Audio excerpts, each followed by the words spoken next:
Akkam jirtan kabajamtoota hordoftoota miidiyaa madda nageenyaa oduu har'aaf qabannee dhihaanne isinitti munkasifaana turuun ejersa wallooti. Oduu keenya jalqabaatiin kaaba Oromiyaa godina Walloo keessatti waraanni faashistii Abiy Ahmad guyyaa har'aa aanaa Dawwee Harawaa Mandawranee Salaamaa keessatti mana uummataa gubaa akka oolantu barame. Bal'ina isaa Umar Sabawaan qindeeffate qaba. Waraanni faashistii Abiy Ahmad guyyaa har'aa aanaa Dawwee Harawaa Mandawranee Salaamaa keessatti mana uummataa gubaa oole. Kaaba Oromiyaa godina Walloo aanaa Dawwee Harawaa Mandawranee Salaamaa keessatti waraanni mootummaa bilxiginnaa mana uummataa gubaa akka jiru jiraattonni madda nageenyatti himani.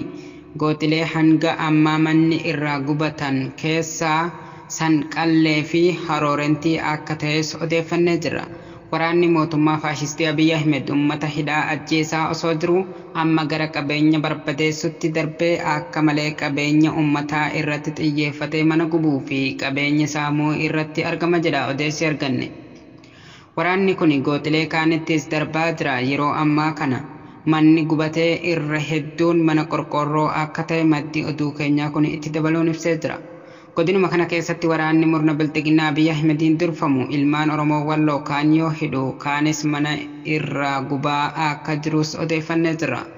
Guyyaa dheengaddaa ilmaan Oromoo godina Walloo keessatti argaman mana hidhaatii baasee asii isaanii kan dhabamsiise isiniif gabaasaa turuun keenya kan yaadatamudha. Aanaa Artummaa Fursee Caffaa keessatti nama irra deemanii saawwa yookaan loon fidaa jechuun guyyaa guyyaan doorsisaa akka jiran jiraattonni madda nageenyaaf himani.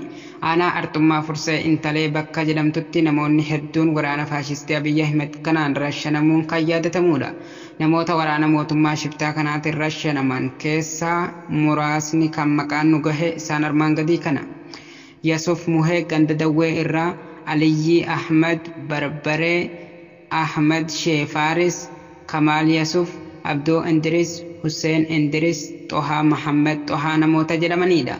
Uummanni ammaaf maqaan isaanii isiniif tarreessine kun hundi warra Dawwee akka ta'e nuuf hima maddi oduu keenyaa kun. Warroonni aanaa Artummaa Fursee iddoo Intalee jedhamtu kanatti rashanaman kun uummata ganda tokko osoo hin taane bakka garaagaraatti akka fuudhaman akka tahe odeeffannoo madda nageenyaa dhaqqabe ni mirkaneessa. Akka maddi keenya kun jedhutti namoota nagahaa dhiyeenya kana rashanamanii awwaalcha dhabanii jira. Sana sareen harka namaa fuutee magaalaan dhufaa jirti jedha uummanni. Namoonni rashanaman kun gandoota kanneen akka Dawwee Artummaa Qoricha irratti fi Caffaa keessaa akka guuramanii rashanaman odeeffannee jira. Maqaa namoota hafanii akkuma arganneen kan isiniif gabaasnu ta'a. Abiy Ahmad aangoo dhuunfaaf jecha Itoophiyaa dirree biyyoonni baha giddu galeessa faayidaa isaaniif jecha keessatti taphatan akka taasisaa jiru Piroofeesar Aleeksi Daawal ibsanii jiru. Bal'ina isaa akka itti aanutti isiniif dhiyaata.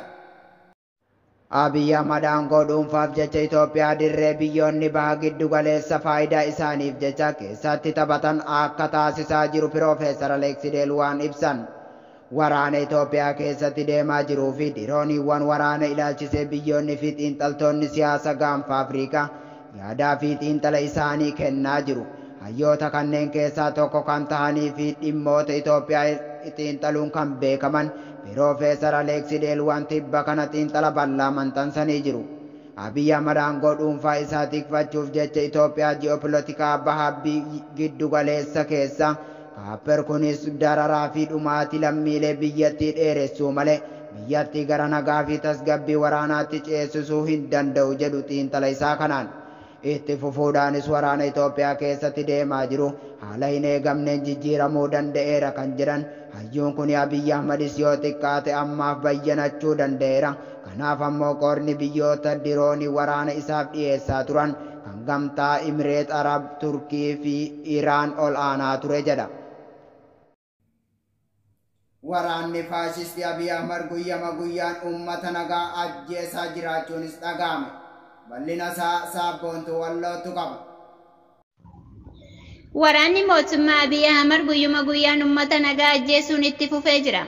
Waraanni faashistii Abiy Ahmad hoogganamu ilmaan Oromoo siyaasa kam keessayyuu hin jirre ajjeesaa jira. Guyyaadheen gaddaa muddee 26 bara 2021 shaggar lixa aanaa aadaa barandaa ganda Karareessaa keessatti manguddoo ganna 45 olii fi abbaa ijoollee torba kan tahan obbo Jifaaruu Gonfaa fi dargaggoo Faayee Gabbisaa dhalataa ganda Odaa dhaloota kan tahan karaa irraa qabuun erga hidhanii guyyuma san ajjeesan. Guyyuma wal fakkaatutti shaggar kaaba yookaan salaalee aanaa dagam ganda Yaayyaa Haroo keessatti obbo Tolii fi Tulluu fi ganda Qundee Agamsa keessatti obbo Tasfaayee Kabaabaa kan jedhaman rasaasa waraana shiftaa PPT'n rukutamuun ajjeefaman. Obbo Tolii fi obbo Tasfaayeen abbaa ijoolleeti.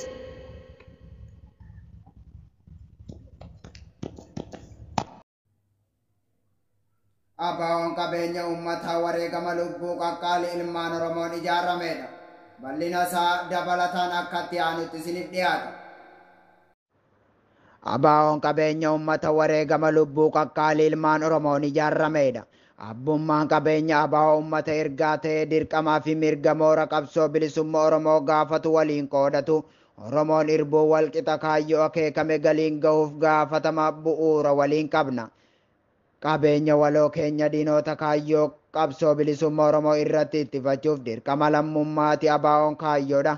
Kaayyoo bilisummaa lammiilee Oromoo goonfachiisuuf walabummaa Oromiyaa mirkaneessuufidha.